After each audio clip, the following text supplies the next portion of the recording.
আসসালামু আলাইকুম, সবাই কেমন আছেন? আশা করি সবাই ভালো আছেন। আলহামদুলিল্লাহ আমিও ভালো আছি। এই যে দেখুন, এখানে আমি গরুর মাংস দিয়ে বাসমতি চালের বিরিয়ানি রান্না করেছি। বিরিয়ানিটা দেখতে যতটা লোভনীয় হয়েছে, খেতেও কিন্তু অনেকটা মজা হবে। এই বিরিয়ানির রেসিপিটা আমি আপনাদের সাথে সহজভাবে শেয়ার করার চেষ্টা করেছি। যে দেখুন বিরিয়ানিটা কতটা পারফেক্ট হয়েছে। আসলে আপনারা একবার এভাবে রান্না করে খেলে বুঝতে পারবেন বিরিয়ানিটা কতটা মজা হয়েছে। বিরিয়ানির সাথে শসা, টমেটো, কাঁচামরিচ, লেবু হলে খেতে কিন্তু খুবই ভালো লাগে। যে দেখুন বিরিয়ানিটা, চলুন মূল ভিডিওতে চলে যাই। বিরিয়ানিটা রান্না করার জন্য আমি বাসমতি চালটা কুচলিয়ে ভালো করে ধুয়ে ভিজিয়ে রেখেছিলাম ঘন্টা খানেকের জন্য। আপনারা ভালোভাবে কুচলিয়ে পানিটা যতক্ষণ সাদা পানি বের না হবে ততক্ষণ পর্যন্ত ধুতে থাকবেন, ধুয়ে ভিজিয়ে রাখবেন 1 ঘন্টা। এদিকে চুলায় আমি পানি বসিয়ে দিয়েছি, পানির মধ্যে তেজপাতা, দারচিনি, ছোট এলাচ, বড় এলাচ, লং দিয়ে দিলাম। আপনারা এখানে শাহি জিরা দিতে পারেন, কিন্তু আমি শাহি জিরাটা দিলাম না। দিয়ে এখানে লবণ দেব। লবণটা আসলে একটু বেশি করে দিতে হবে, কেননা চালের মধ্যে লবণটা ঢুকে। এখানে আমি 2.5 চামচ লবণ দিলাম 1 কেজি চালের জন্য। সাথে আমি তেল দিয়ে দিব। তেলটা দিলে কিন্তু আসলে ভাতটা কিন্তু অনেক ঝরঝরে হবে। ভাতটা ঝরঝরে হলে বিরিয়ানিটাও ঝরঝরে হবে। বিরিয়ানিটা ঝরঝরে হলে কিন্তু খেতেও ভালো লাগবে। বিরিয়ানি কিন্তু নরম হলে খেতে ভালো লাগে না। পানিটা বলক আসার জন্য আমি অপেক্ষা করব। একটা ঢাকনা দিয়ে ঢেকে দিয়েছিলাম। পানিটা যখন এরকম বলক এসে গেছে, আমি ভালোভাবে পানিটা এভাবে একটা ফুটসুন দিয়ে নেড়ে দিয়ে এখানে আমি চালটা ঢেলে দেব। এবং চালটা আমি পানি থেকে তুলে পানিটা ঝরিয়ে নিয়েছিলাম। নিয়ে এখানে আমি ঢেলে দিলাম। ঢেলে দিয়ে এখানে সাথে সাথে আমি একটু নেড়ে দেব, যেন নিচটা যেন লেগে না যায়। এই পর্যায়ে কিন্তু আমি তেজপাতা, দারচিনি, এলাচগুলো একটা ছাঁকনি দিয়ে তুলে ফেলে দেব। আপনারা পরেও ফেলে দিতে পারবেন। আর চালটা কিন্তু 80% ফুটাতে হবে। এই যে দেখুন, এভাবে ছাঁকনি দিয়ে তুলে ফেলে দিচ্ছি আমি। আপনারা ফেলে না দিয়ে রাখতেও পারেন, কিন্তু আমি ফেলে দিলাম। লংটা ফেলে দেব না, আমি দারচিনি, এলাচ এগুলো ফেলে দিলাম।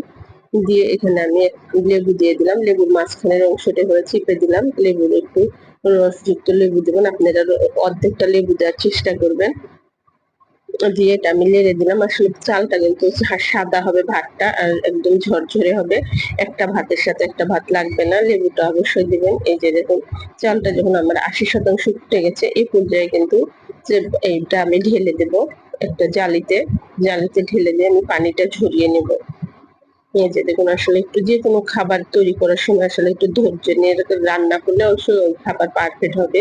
এই দেখুন ভাতটা কত সুন্দর ঝরঝরে হয়েছে, আর দেখতেও কিন্তু অনেকটা সাদা হয়েছে। আর গরুর মাংসটা আমি বিরিয়ানির যে মাংসের মতন এভাবে সুন্দর করে কষিয়ে নিয়েছি। গরুর মাংসটা কষানোতে দেখালাম না, আমি একটা পাতিলে ঘি দিয়েছি। আপনারা অবশ্যই নিচে ঘি দেওয়ার চেষ্টা করবেন।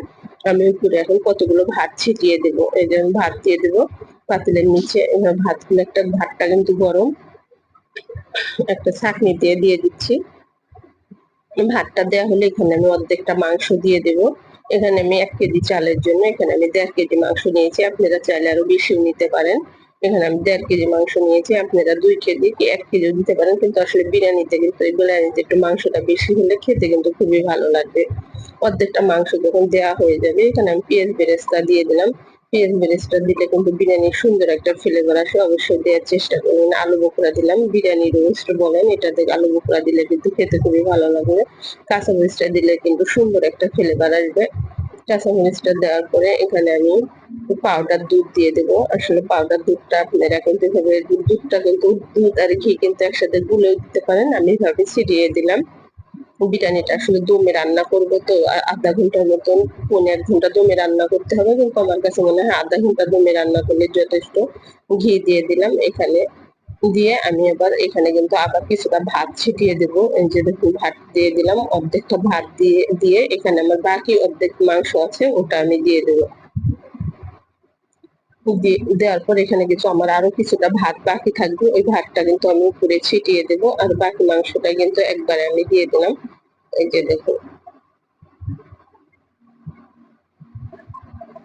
সবটুকু মাংস আমি এখন দিয়ে দিয়েছি। দিয়ে আমার বাকি যে ভাতটুকু বাকি ছিল, ওই ভাতটা আমি উপরে এইভাবে দিয়ে দিলাম। এই যে দেখুন, বিরিয়ানিটা আসলে যে এত মজা হবে, আপনারা অবশ্যই একবার হলে ট্রাই করবেন। আমার কাছে খুবই ভালো লেগেছে, এই কারণে আমি আপনাদের সাথে রেসিপিটা শেয়ার করলাম। সাথে আমি এবার আলু বোখরা, কাঁচামরিচ, পেঁয়াজ বেরেস্তা, দুধ, ঘি দিয়ে দেবো। দিয়ে দিয়ে কিন্তু আমি বিরিয়ানিটা এভাবে সুন্দর করে আমি এভাবে সাজাতে সাজাতে আমি কিন্তু চুলায় একটা তাওয়া বসিয়ে দিয়েছি। একটা ভারী তাওয়া বসিয়ে দিবেন। আর চুলার আঁচটা মিডিয়াম আঁচের থেকে একটু কম রাখার চেষ্টা করবেন। এটা কিন্তু দমে রান্না করতে হবে। আর এমন ভাবে ঢাকনাটা দিতে হবে যে ঢাকনাটা যেন কোনো ভাপ বের না হয়, এরকম একটা ঢাকনা দিয়ে আপনারা কিন্তু বিরিয়ানিটা দমে দেওয়ার চেষ্টা করবেন।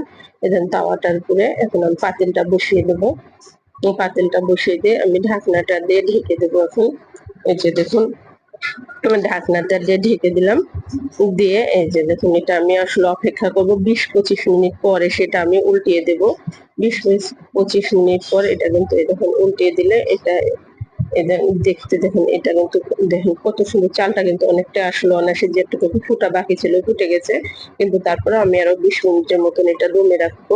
আসলে এভাবে আপনারা একবার হলেও ট্রাই করে দেখবেন যে এই বিরিয়ানিটা যে খেতে কতটা মজা। আপনাদের কাছে আমার রেসিপিটি ভালো লাগলে একটা লাইক দিবেন, আমার ভিডিওটি কোনো ভুল ত্রুটি হয়ে থাকলে ক্ষমা করে দিবেন।